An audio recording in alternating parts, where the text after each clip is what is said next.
رات کے سناٹے میں ایک قافلہ خاموشی سے قسم خلافت سے نکل رہا تھا۔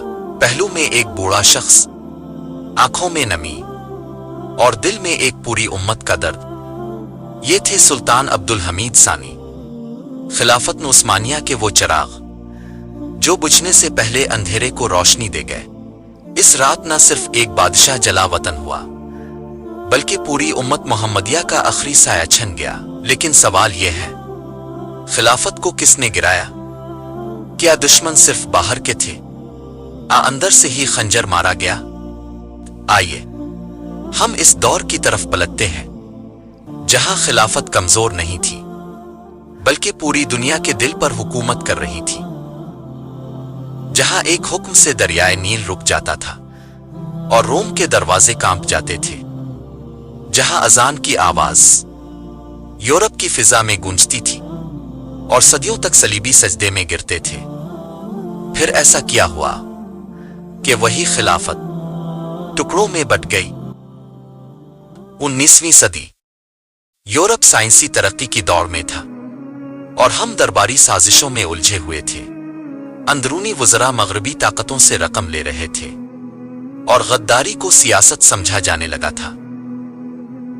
فرانس، برطانیہ، روس، ہر کوئی خلافت کو توڑنے کے منصوبے بنا رہا تھا۔ لیکن خلافت کو گرانے کے لیے سب سے بڑا مہرہ عرب دنیا کو بنایا گیا۔ شریف مکہ، وہ نام جس نے سجدہ کیا سونے کے چند سکوں پر۔ لارنس آف عربیہ، انگریز جاسوس جس نے عرب قبائل کو ترکوں کے خلاف بھڑکایا۔ ترک سپاہی جو مدینہ کے محافظ تھے، ان پر عربوں نے ہی وار کیا۔ ایک طرف عثمانی خون بہہ رہا تھا، دوسری طرف مکہ کے منبروں سے خلافت کے خلاف فتویٰ دیا جا رہا تھا۔ اس وقت سلطان عبدالحمید تنہا کھڑا تھا اور اس کی فوج چار اطراف سے غداری میں گھری ہوئی تھی۔ پھر آیا وہ شخص جسے تاریخ مصطفیٰ کمال اتاترک کے نام سے جانتی ہے۔ ایک ترک لیکن خلافت سے نفرت رکھنے والا، ایک سپاہی لیکن مغربی سوچ کا غلام۔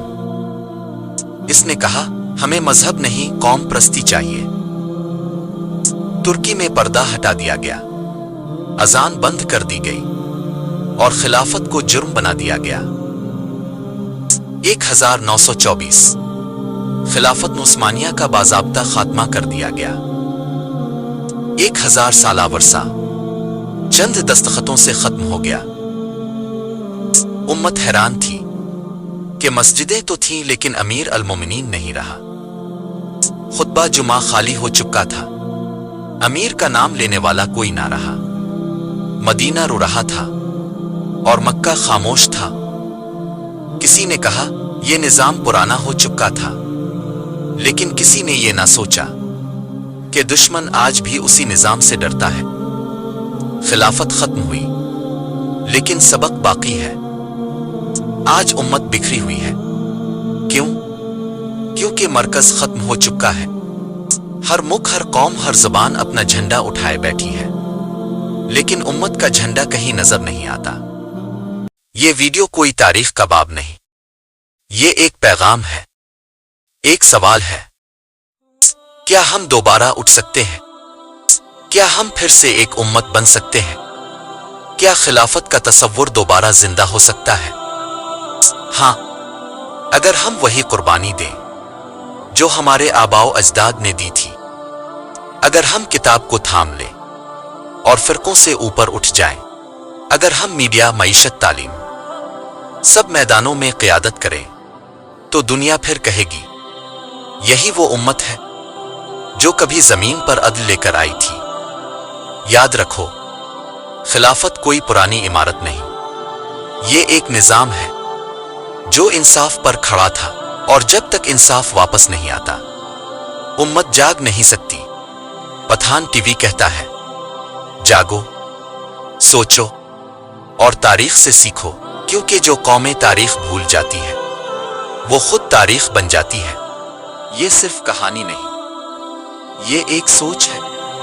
اگر یہ سوچ آپ کے دل کو لگی ہو تو لائک کا بٹن دبائیے، شیئر کیجئے اپنے دوستوں کے ساتھ، کامنٹ کیجئے تاکہ ہمیں آپ کی رائے معلوم ہو۔ اور سبسکرائب کیجیے تاکہ ہماری اگلی آواز سب سے پہلے آپ تک پہنچے۔ پٹھان ٹی وی کے ساتھ جاری رہیے۔